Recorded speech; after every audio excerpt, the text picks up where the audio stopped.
Continuando con La Buena Vida, estamos ya con nuestros invitados para conversar, para dar inicio al bloque de diabetes. Vamos a estar conversando con la doctora Angélica Valdivia, ella es endocrinóloga, presidenta de la Asociación de Diabetes del Perú, ADIPER, y con Robinson Cruz, nutricionista, doctor en salud pública, director del Instituto de Investigación en Nutrición. Vamos a conversar con ellos todo lo que es y que tiene que ver directamente con las condiciones, con las causas, con los factores de riesgo, con los estilos de vida que te llevan a tener una diabetes tempranamente o en algún momento de tu vida, y con todo lo que se necesita saber para que podamos controlar, corregir y mantenernos saludables mientras esta diabetes pueda afectarnos en nuestro día a día. Ustedes lo que tienen que saber es que la diabetes, como la mayoría de las enfermedades crónicas, no da síntomas. Por lo tanto, podemos tener una zona de confort durante muchos años sin darnos cuenta del verdadero daño, que en realidad al final lo padecen los vasos sanguíneos, porque ese es el problema de los diabéticos, que terminan teniendo tan mala irrigación que por donde irriguen mal vamos a encontrar un verdadero problema que al final va a ser un dolor de cabeza tanto para el médico como para el paciente.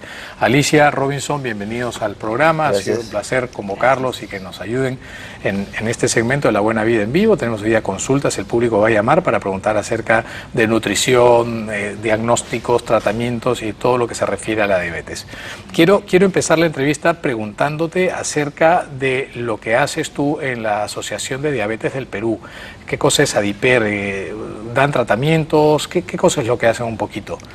Muy bien, Asociación de Diabetes del Perú, ADIPER, la misión fundamental es educar, educar tanto a pacientes. Nosotros hacemos talleres mensuales a los pacientes y este es el momento para invitar a todos ustedes. Aprovecha esto.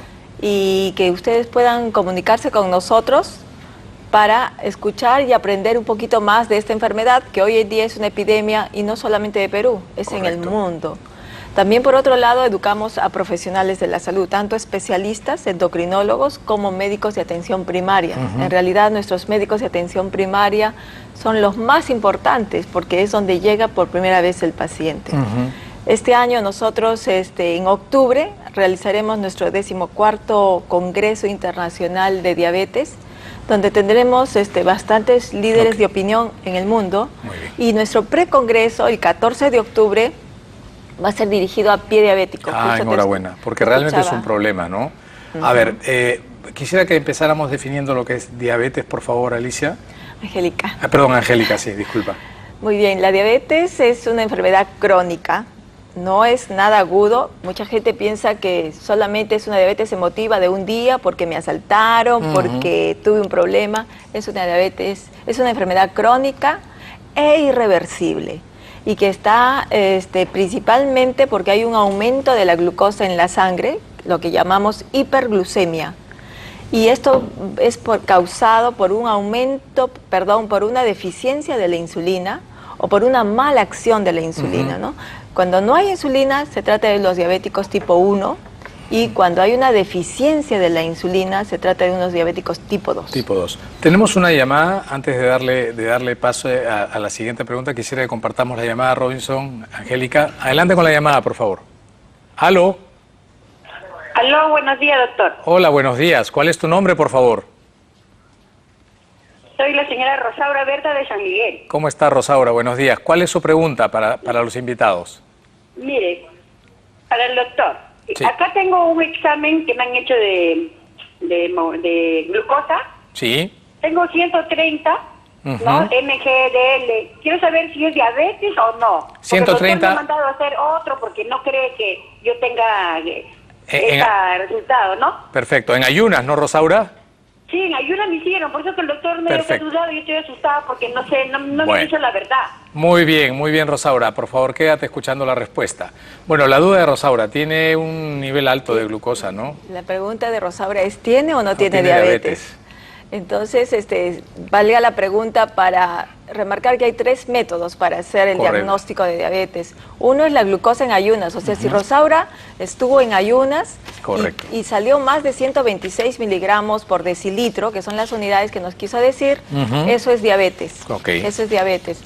El otro método que podría hacerse para estar más segura de su diagnóstico es la hemoglobina glicosilada. Correcto. Lo interesante, hay que hacerlo en un laboratorio confiable. Y este valor, este test, si sale más de 6.5%, eso es diabetes. Eso es diabetes. Robinson, tú eres nutricionista, haces mucha investigación, has redactado varios libros sobre nutrición, tú tienes un entendimiento de la nutrición desde la perspectiva bioquímica, que es lo que a ti te interesa más definir, porque es importante saber que lo que comemos lo convertimos bioquímicamente en cosas que nos van a beneficiar o nos van a perjudicar. ¿Cómo están las cifras de los diabéticos, digamos, en Lima metropolitana? ¿Tienes alguna idea, como saludista público que también eres, qué tanto de esta diabetes tiene su origen más que en factores hereditarios, raciales, sino en básicamente mala calidad de alimentación? ¿Qué tanto la diabetes traduce eso? A ver, nuestras cifras acerca de las pacientes con diabetes crecen en el Perú. Nosotros tenemos un problema de obesidad latente, ¿no? Bien establecido en adultos y en niños menores de 5 años, que está creciendo sostenidamente. En ciernes, sí, claro. Y esto incrementa los factores de riesgo para poder desarrollar una diabetes en el tiempo, ¿no? La obesidad, el sedentarismo, que son situaciones de alta prevalencia en el Perú, generan todas las condiciones necesarias para lo que se ha mencionado. Una poca sensibilidad a la insulina y otros factores asociados que pueden generar una diabetes. Ahora, en dos cosas que había mencionado previamente, ¿no? Nosotros hicimos investigaciones en cuanto a cuánto sabe el paciente con diabetes de su enfermedad, y prácticamente no sabían nada en lo básico de nutrición, en lo básico de nutrición, porque no quisimos, nosotros hacemos investigación de nutrición y no quisimos ahondar en la parte de insulina, de medicación, etcétera, y no saben de este tema. Número dos, está el asunto de que a veces no se toma en cuenta en la parte médica la interacción que hay entre los medicamentos que se utilizan y los nutrientes, ¿no? Por ejemplo, la metformina, que es un antihiperglicemiante, puede generar déficit de cobre, puede generar déficit de vitamina B12, puede generar a la larga déficit de hierro y por lo tanto anemia. Entonces son cosas que uno tiene que tomar en cuenta al momento de hacer la indicación. Por eso es que el tratamiento de la diabetes es interdisciplinario, claro, ¿no? Ya dejó de ser, es multifactorial, exactamente, ¿no? A ver, regresando un poquito a la forma en la que hacemos el diagnóstico de diabetes. En el caso de Rosaura, que es una mujer que es una adulta, que tiene 130 miligramos de glucosa, si se hiciese la hemoglobina glicosilada y le sale más de 6.5, eso significa que es diabética, pero de alguna manera eso significaría también, o sería una forma de saber cuánto tiempo antes de este momento ha venido teniendo ella alteraciones en el manejo de su glucosa. Correcto, sí, la hemoglobina glicosilada nos sirve en un periodo de 3 meses atrás, cómo estuvo la variabilidad de la glucosa, ¿no? Y eso nos da un promedio. Si es más de 6 puntos, sin lugar a dudas, tenía más de 126 miligramos. Y ella ya viene con una historia probablemente... Pero lo más importante, y justo lo que ibas a comentar, es que el diagnóstico de diabetes, si bien es cierto por un método, es el día que se hizo Rosaura, pero probablemente la enfermedad la tenga hace un par de años o quizás más. ¿Eso es el promedio de tiempo previo de diabetes que viene teniendo una persona que descubre un buen día un análisis? Ese es más o menos lo que han calculado. El promedio es hasta 5 años. Hasta 5 años, ¿no? Es bastante. Por eso se llama la epidemia silenciosa. Pues como la mayoría de las enfermedades crónicas, ¿no? Que no te dan ningún síntoma, ¿no? Hasta que las cosas se complican. Ahora, hay algunas pruebas bioquímicas. Bueno, hay algunas presentaciones bioquímicas que te pueden, digamos, aparecer normales aparentemente, como una glicemia normal, que nos pueden explicar en más detalle. Una glicemia normal, pero no necesariamente significa que el riesgo ha disminuido. Correcto. ¿Por qué? Por ejemplo, hay problemas con la tolerancia a la insulina. Que eso es lo que pasa en la mayoría de gordos que dicen, tengo el azúcar bien, no tengo nada, pero de pronto bioquímicamente hay un submundo oscuro terrible, ¿no? De cambios que no los sentimos hasta que las cosas son muy, muy serias, ¿no? Tenemos otra llamada que quisiera que compartamos con el público. Adelante con la llamada, por favor. Aló, Isabel. Aló, sí, buenos días, doctor. Buenos días, Isabel. ¿Cuál es tu consulta, por favor? Mire, mi consulta es la siguiente. Tengo mi mamá que tiene 92 años y ella es diabética. ¿Ya? Pero ella está medicada todo por su endocrinóloga. Correcto. ¿No? Pero mucho le arden sus piernas. Se queja mi mamá que me arden, me queman. ¿Desde cuándo es diabética tu mamá, Isabel? Mi mamá es diabética desde el 2003. Ya, hace 12 años. Hace 12 años. A los 80 años la diagnosticaron de diabetes. ¿Fue gordita siempre? Bueno, mi mamá sí era subidita de peso, pero ahora ella se supercuida, doctor. Perfecto. Come sus verduras, enhorabuena. Su todo sancochado, no consume azúcar, Muy bien. sal, porque aparte ella es cardíaca y también es hipertensa. Correcto, correcto. Isabel, gracias por tu consulta. Por favor, permanece con nosotros para ver qué nos tienen que decir los invitados. 92 años, 12 años, aparentemente 12 años de diabetes y tiene ardor en los pies. ¿Eso puede estar relacionado con la diabetes o podría ser relacionado con alguna otra condición propia de la edad? Probablemente sea una neuropatía diabética, que es una complicación de la diabetes, ¿no? Y ahí ella tendría dos factores, la madre de Isabel tendría dos factores, la edad, de por sí la edad es un factor. Correcto.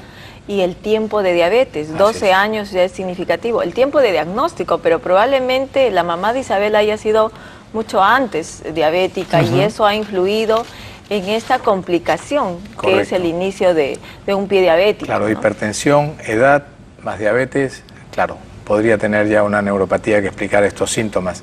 Y frente a eso, ¿debería haber alguna posibilidad de tratamiento? De tratamiento, sí, existe tratamientos, ¿no? Y varios tratamientos, depende de la severidad de la neuropatía diabética, ¿no? Sí. ¿Hay diferencia entre los síntomas del diabético tipo 1 con el diabético tipo 2? Porque en realidad en el diabético tipo 2 el debut es complicado. Generalmente son niños que hacen cetoacidosis de frente porque tienen problemas que pueden ser o simular condiciones que son más frecuentemente vistas en general, ¿no? Sí, en realidad los pacientes con diabéticos tipo 1, su debut es aparatoso. Muchas veces, muchos niños se ha reportado que han entrado a sala de operaciones pensando que era una apendicitis, por un dolor abdominal vómito.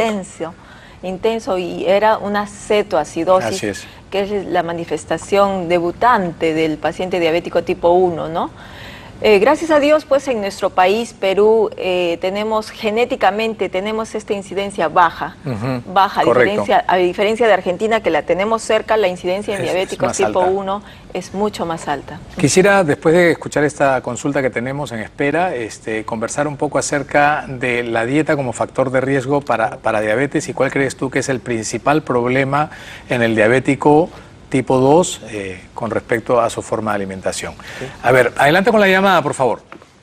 Buenos días. Buenos días, ¿cómo estás? ¿Qué tal, doctor? Mi consulta, mire, yo soy una paciente hipotiroidea. Muy bien, Teresa. Hace 10 años tomo levotiroxina. Y el doctor endocrinólogo me dijo de que yo era diabética o que podía ser diabetes. Entonces él me mandó tomar la pastilla metformina 2 veces al día. Yo estaba tomando las pastillas como 4 años, no veía resultados. A mí decía incluso te va a ayudar a bajar de peso, nada, porque yo peso 90 y tantos kilos. Y es imposible bajar de peso.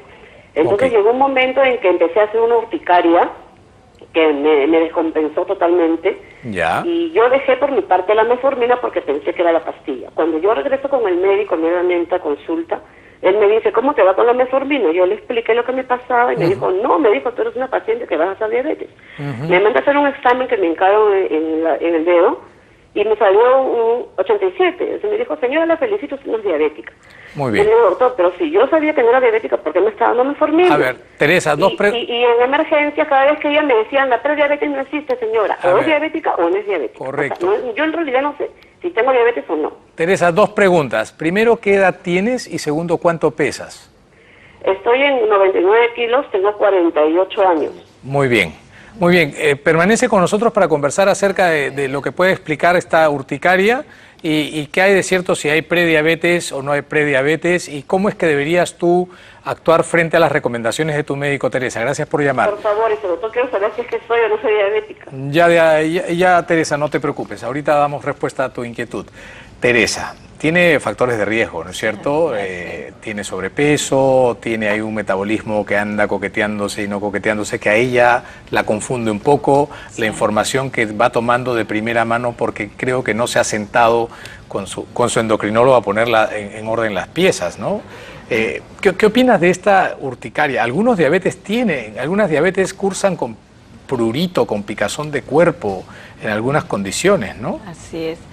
En realidad, para tener estos síntomas, alguna vez se señaló las 5 P's, la pérdida de peso. Así es, pérdida de peso. Excesiva hambre, polifagia. polidixia, mucha sed, prurito, me pica todo el cuerpo. Y nos falta alguna... Poliuria. Poliuria. Micción frecuente, ¿no? Micción frecuente y abundante. Así es. Y abundante. Entonces, para tener estos síntomas, no voy a esperar, porque muchas personas me dicen, pero doctora, yo no tengo nada, yo estoy sana. Claro, ¿qué es lo que le pasa a Teresa? Tiene controles de glucosa, que no es la forma correcta de hacer el diagnóstico, pero es un indicador de cómo va la glucosa, porque el diabético no la tiene alta todo el tiempo, ¿no? Correcto, ¿no? O sea, a pesar de que son diabéticos tipo 2, hay diferentes tipos de 2 de diabetes.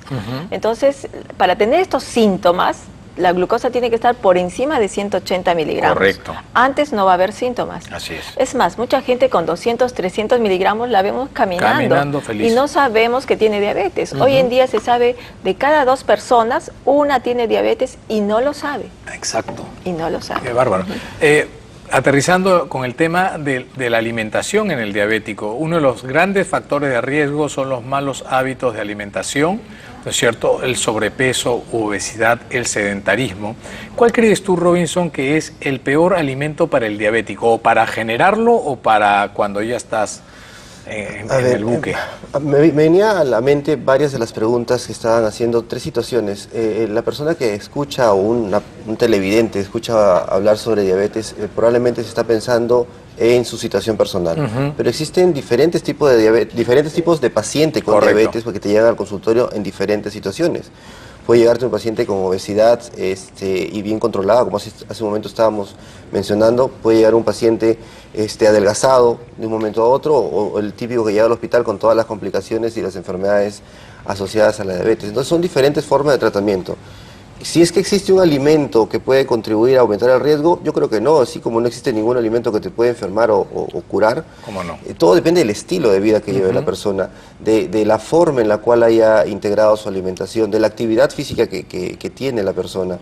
Ahora, la persona con diabetes tiene que tener claro un concepto, que es el de carbohidratos. Correcto. Digamos, en torno a lo que gira todo el tratamiento de la diabetes. Y no solamente lo que es el carbohidrato, sino 2 conceptos adicionales que a veces son un poco difíciles de explicar, pero son muy necesarios para que la persona entienda cómo seleccionar sus alimentos cuando no está con el profesional cerca de ella, que es el índice glicémico, que es una cosa bien simple para explicarla, y 2 es la carga glicémica. De eso quisiera continuar en el siguiente bloque. Tenemos que irnos a una pausa comercial.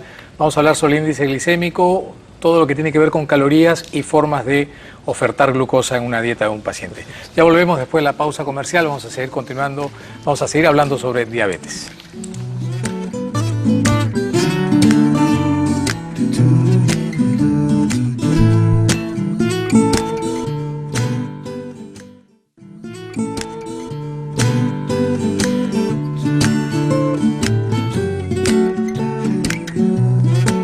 Continuando con La Buena Vida, estamos hablando sobre diabetes, dieta, nutrición y todo lo que usted tiene que saber para mantener en las mejores cifras esa glucosa que podría jugar una mala pasada. Nos quedamos pendientes con la respuesta de la llamada de Teresa. Teresa tiene miedo. Yo creo que las personas que han llamado al programa el día de hoy o dudan o tienen miedo porque no quieren aceptar una condición que tiene que ser corregida con premura. Teresa quiere saber si hay prediabetes, si es diabética o qué, cómo viene la historia esta. ¿Qué opinas tú?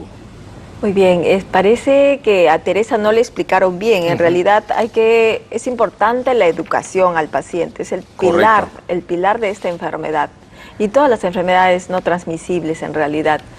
Prediabetes, no vamos a sentir algún síntoma, no esperemos. Pero existe un estadio prediabético. Exacto. Claro que sí. Existe un estadio prediabético y eso ya está formulado en consenso. Así es. En consenso. Y existen valores, exactamente. Una glucosa en ayunas de 100 a 125 miligramos. Si hoy día nos sacáramos un examen en ayunas de 100 a 125 miligramos y alguien estuviera entre ese rango, eso es prediabetes. Correcto. Y con hemoglobina glicosilada también. No serviría solo como único test, pero combinado con una glucosa en ayunas más de 5.7, eso es prediabetes. La siguiente pregunta que te voy a hacer tiene que ver con el control óptimo. ¿Cuál sería para ti el paciente perfecto en su control de diabetes? Ahora quiero completar la pregunta que quedó inconclusa contigo, Robinson. 2 conceptos, índice glicémico y carga glicémica. A ver, imaginemos los carbohidratos, que es sobre lo que estamos hablando, como la rama de un árbol. Y este árbol con bastantes ramificaciones y cada ramificación tiene una hoja. Digamos que esa hojita es la unidad básica que va a ingresar a la sangre, que es la glucosa. Esa es la glucosa, cada hojita. Entonces, yo me como en cualquier alimento una rama de árbol. Algunos alimentos tienen esta rama completa, haciendo la analogía. Correcto, ¿no? más frondosa. Más frondosa, y hay alimentos que tienen hojas. Correcto. Nada más. Como en otoño. ¿Perdón? Como en otoño. Como en otoño, ¿no? Correcto. Entonces, obviamente que si yo consumo un alimento que es la rama completa, al intestino esas ramas tienen que separarse porque la rama no ingresa, ingresan las hojas. Así es. Entonces, cuando nosotros comparamos los alimentos, hay alimentos que tienen la glucosa como hojas y como rama. Obviamente, ¿qué cosa es el índice glicémico? La capacidad que tiene ese alimento de elevar los niveles de la glucosa en sangre. De soltar las hojas. Mientras más hoja libre hay en el alimento, es mayor la posibilidad de elevar el índice glicémico. Ese es el valor genérico. Todos los alimentos han sido comparados sobre la base de este concepto elemental. No obstante, la carga ya tiene que ver con lo que realmente como. Porque, por ejemplo, la sandía es un alimento que tiene un índice glicémico muy alto, porque es azúcar, fructosa, disuelto en agua. El 98% es agua. Pero la cantidad de fructuosa o de azúcar que pudiésemos consumir en una tajada pequeña de sandía, 80 gramos, 50 gramos, es pequeña en relación al impacto que puede tener sobre la glucosa. Entonces, estos dos conceptos combinados hacen que la dieta de la persona con diabetes haya evolucionado y mejorado significativamente en el tiempo. Hace 10 años nada más. Que era muy restrictiva, Era ¿no? extremadamente restrictiva. Se hablaba de las dietas en las cuales el aporte de carbohidratos tenía que restringirse al mínimo, y como la persona tenía que seguir comiendo, se elevaba grasa, que al final también tiene efectos secundarios indeseables para estas personas.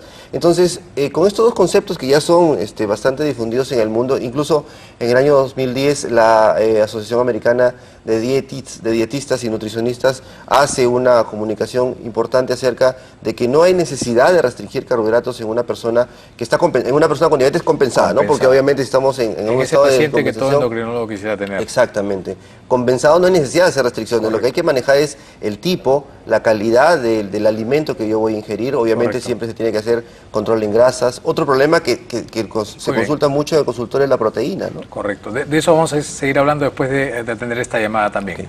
Adelante con la llamada, por favor. ¿Aló? Aló, buenos días. ¿Cómo está, Fabiola? Buenos días. ¿Cuál es tu consulta, por favor? Buenos días, doctor. Mire, yo tengo a mi esposo que tiene 38 años. Él, en verdad, tiene sobrepeso, me parece 2 kilos más. No es para nada gordito, nada. Perfecto. Pero tiene antecedentes de que sus dos papás, uno falleció a causa de... Bueno, los dos son diabéticos. Su papá falleció por un accidente cerebrovascular y, bueno, su clínica se trata siempre, va controlando su diabetes. Tu esposo es diabético, ¿no? ¿Perdón? No, tu esposo no es diabético. No, no es diabético, pero hace como 2 meses le tomamos una hemoglobina en un chequeo de rutina y tenía 110. Entonces me dijeron que podía ser propenso a desarrollar diabetes por los antecedentes. ¿Cómo porque no? Aquí en la casa comemos bien, él es muy dulcero y de vez en cuando pues se excede en eso, pero trata de cuidarse, ¿no? Perfecto. Hace como un mes, después de estos 110 que fueron hace 2 meses, se tomó el hemoglobina otra vez y tenía 85. Entonces yo no sé si debería empezar a tomar algún medicamento como para prevenir o qué es lo que tendría que hacer. Muchas gracias. Por tu consulta, Fabiola. Estate atenta. La pregunta de Fabiola es interesante, ¿no? El esposo es delgado, no tiene sobrepeso, hay un antecedente familiar del suegro de ella, el padre de su esposo, que murió de accidente cerebrovascular, probablemente por complicaciones de algo que tenía que ver con diabetes, pero le encuentran un 110 que aparentemente ha corregido a un 85. Prevención de diabetes. ¿Cuál sería el paciente ideal? ¿El que llega temprano antes de que suceda solamente porque tiene factores de riesgo? ¿O el que una vez diagnosticado se sienta con el endocrinólogo a planificar el manejo de su enfermedad?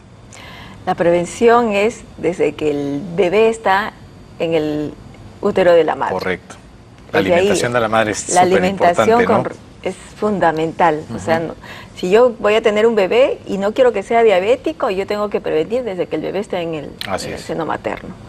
Entonces, por eso dicen que es importante los pediatras, los geriatras, en una etapa final, ¿no? Eso, la prevención va en diversas etapas, pero si queremos que esto cambie, estas cifras que ya para el 2035 en el mundo se ha proyectado 600 millones de diabéticos en el mundo. Y en el Perú actualmente estamos ya llegando al 1.000.000 de diabéticos.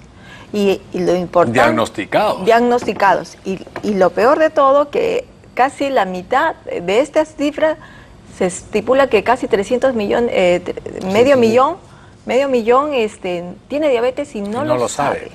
No lo sabe. Entonces, esto es acá en Perú.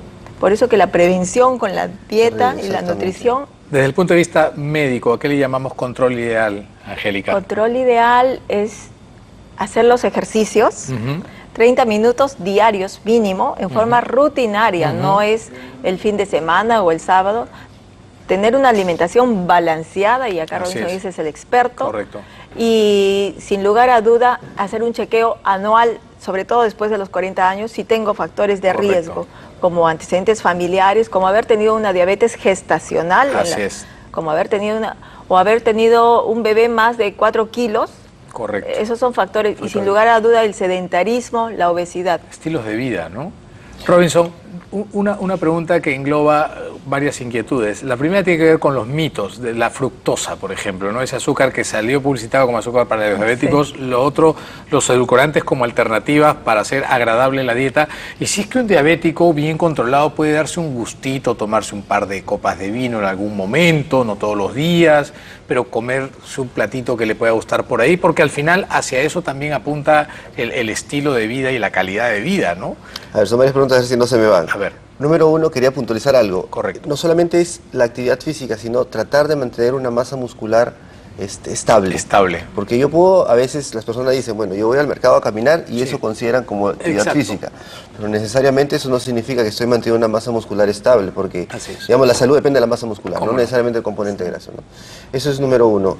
Número dos, fructosa. La fructosa fue un error. Particularmente creo eso, ¿no? Porque si bien es cierto, la tasa de absorción en el intestino es muy lenta, comparado con el resto de carbohidratos, al ingresar al organismo se metaboliza muy rápido, mucho más rápido que el resto de carbohidratos. Y eso a la larga termina generando grasa. Entonces, si en el paciente con diabetes tenemos que mantener un equilibrio entre masa muscular y grasa corporal, terminamos complicándole bastante la existencia a la larga. El uso de edulcorantes sí es una práctica interesante, pero para aquellos pacientes que tienen problemas de insulina elevada, hay algunos estudios que estaban revisándose acerca que a pesar del solo hecho de sentir el dulce en la boca, ya estimula la liberación de la insulina, y eso podría complicar a algunos pacientes con sensibilidad alterada y cosas parecidas.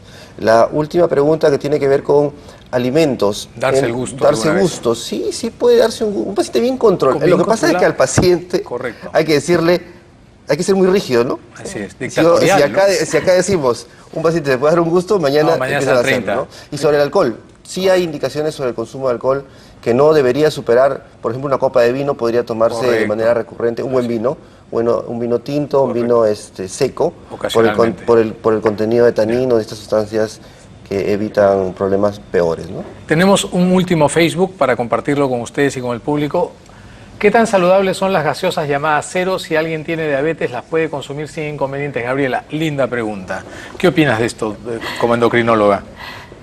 Gabriela ha dado en el punto marquetero. Así es. En realidad, estas gaseosas cero no son cero. Claro, no tendrán calorías, pero tienen otras cosas que no te hacen fácil sobrellevar un paciente, Independientemente, ella lo pregunta para diabetes, pero también tenemos que recordar que las gaseosas tienen cafeína, y la cafeína tiene que ver con nuestra masa ósea, perdón. Masa ósea, correcto. Y desde el punto de vista nutricional, ¿qué opinas tú de las gaseosas cero, Robinson? Particularmente si hay necesidad de consumir algún líquido, que sea agua, ¿no? Por más que esto sea libre de azúcar, igual tiene cafeína, y la cafeína no solamente tiene que ver con la masa ósea, sino además con la presencia de grasa en sangre. La cafeína consumida regularmente puede incrementar la cantidad de ácidos grasos libres, triglicéridos en la sangre. Entonces la persona dice, pero yo no tomo café, yo cancino esto, se toma una prueba, tiene los triglicéridos Lo malo de eso es que no van a salir por las nubes. ¿Cómo no? Claro. Va a ser ligeramente alto, pero ¿qué coqueteándose fue? con Pero todos los días está tomando de repente ese tipo de productos y por ahí hay una predisposición, etcétera. ¿Cómo no?